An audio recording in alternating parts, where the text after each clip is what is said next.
This week on Vegas Nation Blitz, we discuss the Raiders' new team chaplain and his strong Las Vegas ties. And we relive Super Bowl XXXVII and the events that changed Raiders history forever. That and much more coming up on Vegas Nation Blitz. Excited to know where we're going to be playing and excited to have a city that is excited about having us. We are now the Las Vegas Raiders.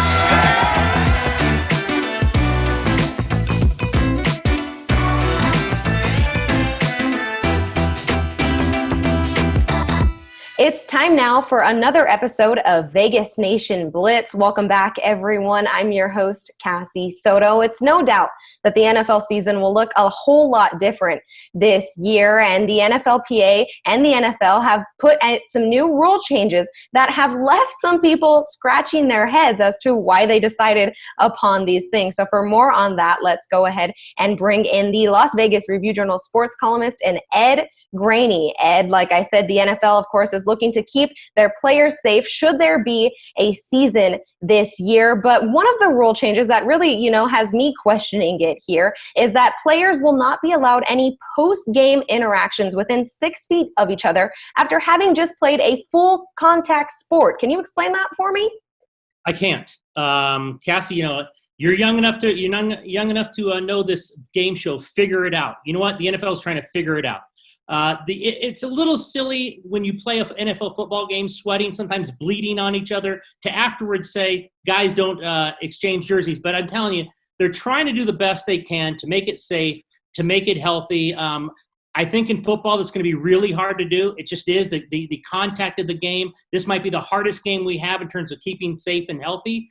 But I get it. They're trying to do different things. It's funny for us to talk about. It kind of seems a little silly. But they're trying to figure it out. I go back to the game show. I don't know if they know. I think they're taking from other sports in terms of protocols and what other sports are doing. I just think they're trying to do their best to come up with things that they believe when the season starts, if the season starts, how to keep guys safe.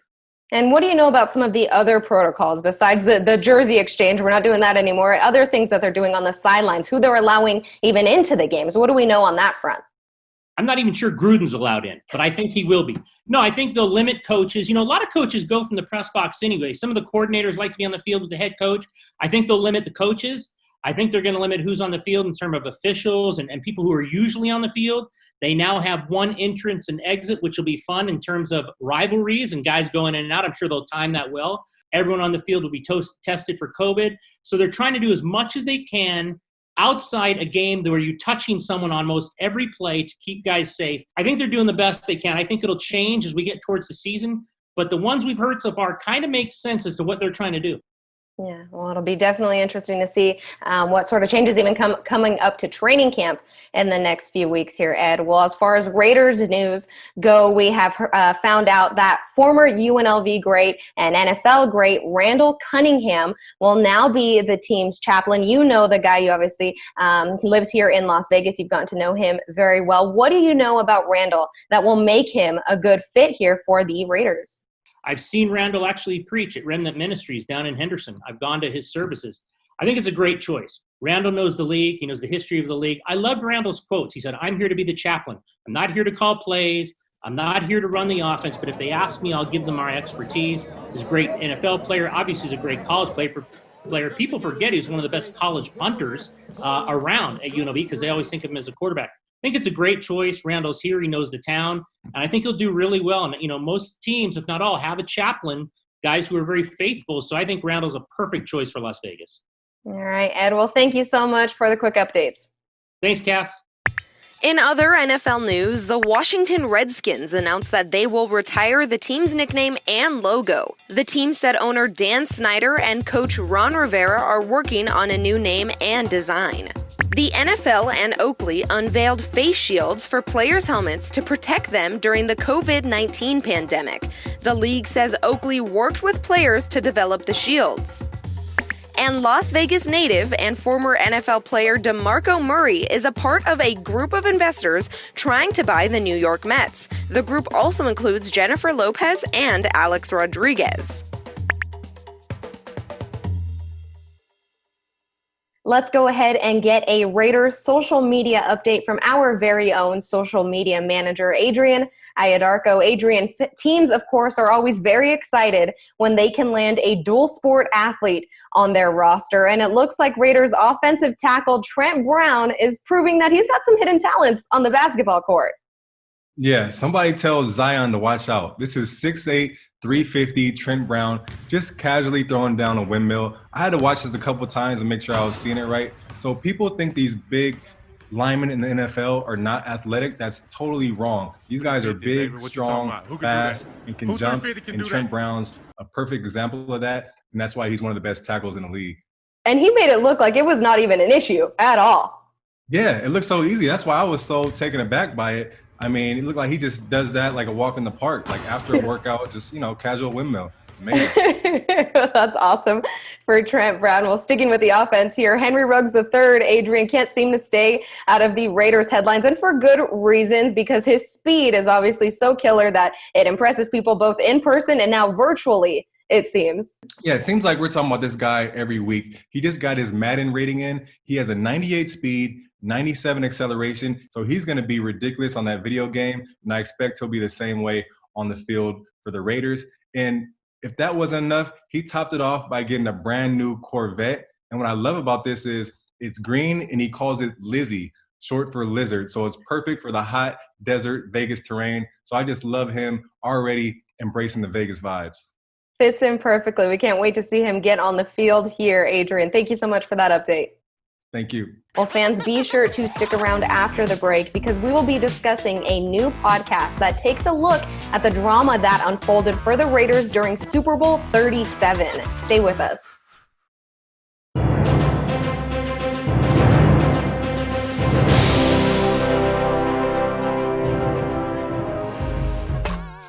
Which of these Raiders won an Olympic gold medal? Was it A, Cliff Branch, B, Tim Brown, C, James Jett, or D, Alexander Wright? We'll be back with the answer. Have you ever wondered what it would be like to spend time with a killer? When you're ordered to kill somebody, Well, I did exactly that. you better do it. If you don't, they're going to kill you. And you can hear all about it on Mobbed Up, a new podcast from the Las Vegas Review-Journal and the Mob Museum, chronicling the rise and fall of the mob in Las Vegas. Binge the first 2 episodes and subscribe to Mobbed Up right now on your preferred podcasting platform. Just search for Mobbed Up. All your listeners and followers, the best name of any podcast in the world is podcast. Nobody's ever done it. Nobody's ever faked Not that we their know death. of. No. When you work with Prince, you got to get used to the fact that he changes musicians like underwear. Mm-hmm. You know, like Tom Brady. Who? And Tom Brady, he's a quarterback in the Boston area. I'm not sure who you're talking about. Thanks for tuning back into Vegas Nation Blitz. I'm your host, Cassie Soto. Well, recently, a podcast has been put out by NBC Sports for its Sports Uncovered series, and it details the fateful night Raiders center Barret Robbins took off to Mexico just 2 days before Super Bowl XXXVII, titled The Mysterious Disappearance That Changed a Super Bowl. It's a story that has many twists and turns, and you won't want to stop listening. So here to give us some insight on that is NBC Sports Bay Area's own Scott Bair. Scott, I appreciate you taking some time. Well, thank you for having me. It's just crazy that this thing is finally out, because from where it came to a small figment in someone's imagination to hundreds of hours of tape, whittled down to 45 minutes that people are actually listening to, it has been quite a journey for a large team that have been involved in this. Right. Well, Super Bowl XXXVII, Scott, I'm sure is a memory that some Raiders fans would just love, to put behind them. But your team went in and just ripped that Band-Aid off completely. So without giving away all the details here, can you just fill our viewers in on what this podcast touches on and how it sort of just explains this drama-filled, weekend? Yeah, I mean, I really think that most members of the proud Raider Nation know about what happened. I think most NFL fans know that former All-Pro Raiders center Barret Robbins disappeared, and he went down to Tijuana from a Super Bowl that was based in San Diego. he went AWOL for almost 2 days and ultimately missed the Super Bowl, where the Raiders got absolutely trounced by current and former and traded coach John Gruden, if I can connect all those dots. And that's what everybody knows. But there's a lot more to this story.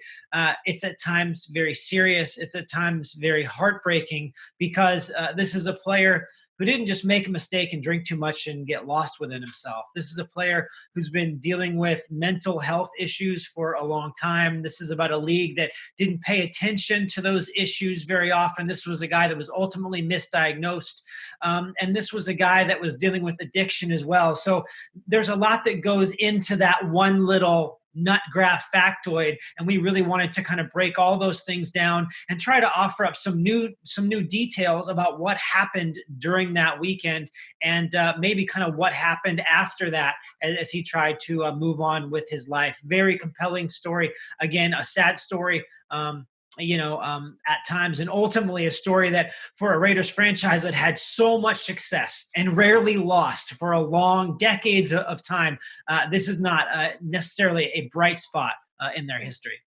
Right. Well, a big portion of that and of who Barret Robbins was is dealing with that mental health issues. Is your team maybe hoping to shed some light on mental health and how teams really need to check into their players? Because heck, we're in the middle of a pandemic right now, Scott. Guys are working out by themselves. They're being asked to quarantine and self-isolate. They're learning NFL playbooks through Zoom calls just like this. So I'm sure that takes a toll on them mentally.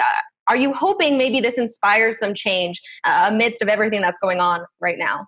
Yeah, I think we've seen a strong movement towards the recognition of this issue, especially with guys who run at each other as fast as humanly possible and ram heads and shoulder pads and things like that. And for a lot of kind of unfortunate events in the recent past, I think that we've turned a spotlight to some of these issues. And I think that that is ultimately important.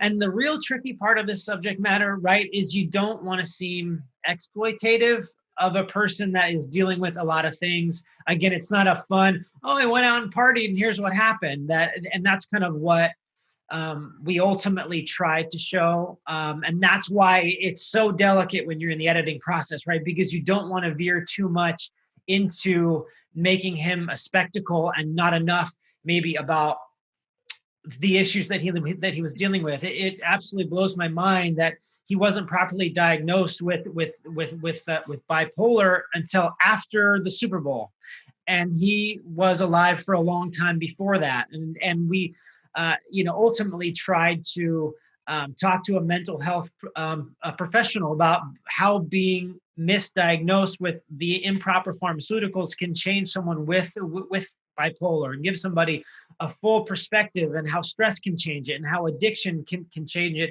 It was ultimately a perfect cocktail of things that created an unfortunate event, and led to an unfortunate series of events. But back to your original question, is that hopefully it kind of makes people understand that these guys are real people. They're not just guys with logos on their helmets, and this was a real person. The more you talk to people who knew him, a good, legitimate person to be around. And that's what we're hoping to really show here, is that, that full 3D image. Yeah, well, it is a great podcast. I listened to it as soon as it dropped. Our fans, our viewers at home can listen to it anywhere you download podcasts. Again, it is the Sports Uncovered, the mysterious disappearance that changed a Super Bowl. Well, Scott, since I have you, you, of course, are a Raiders insider over there in the Bay Area. So you've covered this team extensively. So I just have to ask, with everything that's happened in the offseason and who they picked up in the draft, do you think the Raiders have put those the right pieces to the puzzle together to hopefully, just turn a new page in this long chapter book here coming to Las Vegas, opening up Allegiant Stadium? I think the arrow is pointing in this direction solidly. And it's not just, I'm always scared of giving too much hype to recently drafted players or to players who haven't played within a scheme. But I think that Mike Mayock and John Gruden have done a great job. At times it's been painstaking. You tear everything down, you have to build it back up slowly and the right way. But ultimately, I think that's what they're doing. And they're on the hunt for scheme fits and attitude fits. And what we saw from last year's draft class, they found a bunch of those guys from the first round to the fifth. And I think that they found another bunch of those guys. They paid the right people. They addressed weaknesses. It's tough when you play in a division with the Kansas City Chiefs, right? And Pat Mahomes, especially now, yeah. Yeah, you just got a 12-year contract going. So it's how they match up with Kansas City. They match up better. And there's that extra playoff spot this year. And I think the Raiders were in the hunt for the playoffs last year. I think Raiders fans should enter the 2020 season in what looks like a gorgeous place to play football just off of the Las Vegas Strip. I think the expectation should be playoffs. I think that's the expectation internally. That should be the expectation externally as well. Well, Scott, thank you so much. I appreciate you taking some time. Thank you very much. Get ready for every Raiders game with us. Vegas Nation Game Day will give you everything you need to know about each week's matchup. I'm excited. Sundays at 9 a.m. starting in September on Your View. Vegas Nation Game Day coming this September. The answer is C, James Jett. Before joining the Raiders, Jett took part in the 1992 Summer Olympics in Barcelona. He won a gold medal as part of the USA's 4x100 meter relay team. Welcome back to the Vegas Nation Blitz. I'm your podcast host, Heidi Fang, and I'm joined with our NFL writer, Adam Hill, and we're going to talk about this mega Patrick Mahomes contract that he got, about $500 million worth here. And Adam, I want to get your take on how this contract is going to affect contracts of other quarterbacks who are in the NFL and waiting to see a big payday. It affects the rest of the market not at all to me. It's just because Pat Mahomes is a unicorn. He's a totally different type of player. He's a totally different, animal than anything we've seen in the NFL at any point before. He's a guy that can do so many different things. He's so young. He's already won a Super Bowl. He changes the game completely. And usually when you have these massive contracts in the offseason in the NFL, you'll see somebody sign a deal. The Kirk Cousins deal was a great example. You'll see somebody sign a deal. Every other agent, every other quarterback that's in the market is like, oh, see, that's his deal. Now we're going to go one step above that. And everybody wants to set the new standard at the position. It's not happening with Pat Mahomes. So you've got a guy like Dak Prescott who's been working on a deal for a couple of years now. It looked like this was the offseason that was going to get done.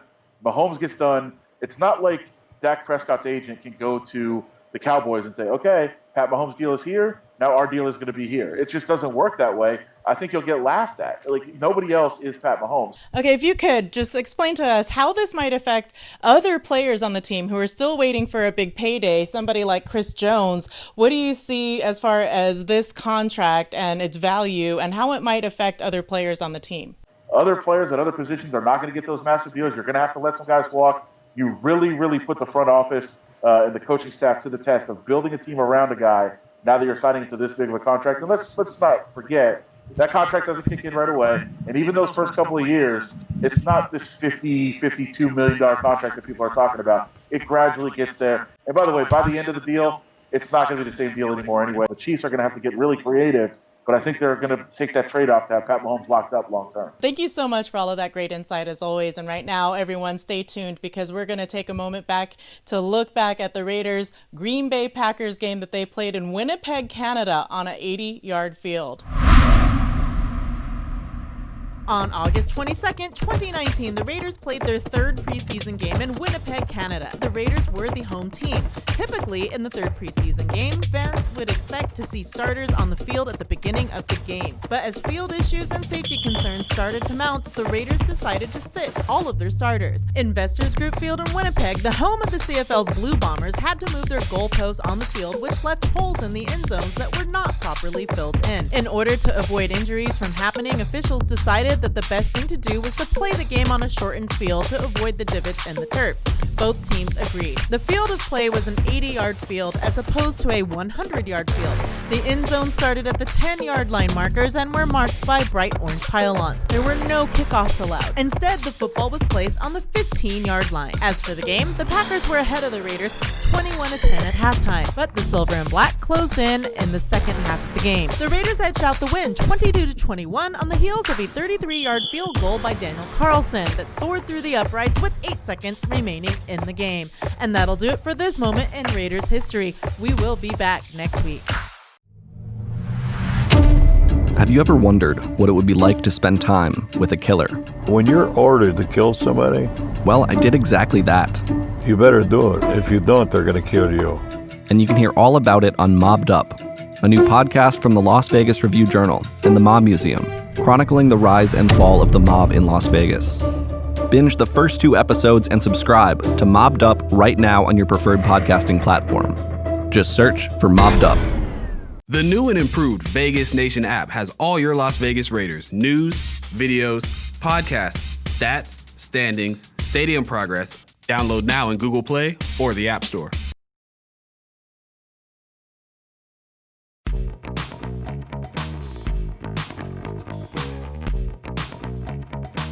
For all your Raiders news, like us on Facebook, download the Vegas Nation app, and go to vegasnation.com. The road ahead for the Las Vegas Raiders officially has a name, and it pays homage to the former Raiders owner. Hey there, everyone. Cassie Soto alongside Allegiant Stadium insider Mick Akers. Mick, we know that there's some new signage up over at Allegiant Stadium. What can you tell us about it? Yeah, with all the signage going up, a lot of it has to do with video boards and lights and such. But, this one's getting a lot of attention. It's one of the most basic ones there. It's the small street sign on the corner of Dean Martin there. It used to be a Connector Road. Now it's Al Davis Way. The team announced this was going to happen, like a year and a half ago at one of the Clark County meetings. So a lot of people have been waiting for the day when the sign actually, was installed. So late last week, the crews put the new Al Davis Way sign up there. So, it's a nice little addition, ahead of this, July 31st completion date, having, Al Davis's name right there in front of the stadium. Right. Well, we are also seeing some movement as far as those video boards go. We're seeing some new renderings, which is pretty cool to see. We can see it kind of coming together in some drone video that we shot, but this actual rendering is pretty cool to look at. Yeah, it's part of a deal they signed with Lamar Advertising. They just announced that. It has 9 billboards in the advertising deal. It says that it runs from McCarran Airport to the stadium. So, kind of advertising has people land and go, from the stadium and the airport. And also it's in the resort corridor. And then also the large marquee sign that we talked about last week, they have a part of that as well. So they had that rendering showing it what it's going to look like when it's finished. It has a nice Raiders emblem. I'm assuming it's going to be on both sides. A lot of people have been waiting for some more Raider signage to go up around the stadium.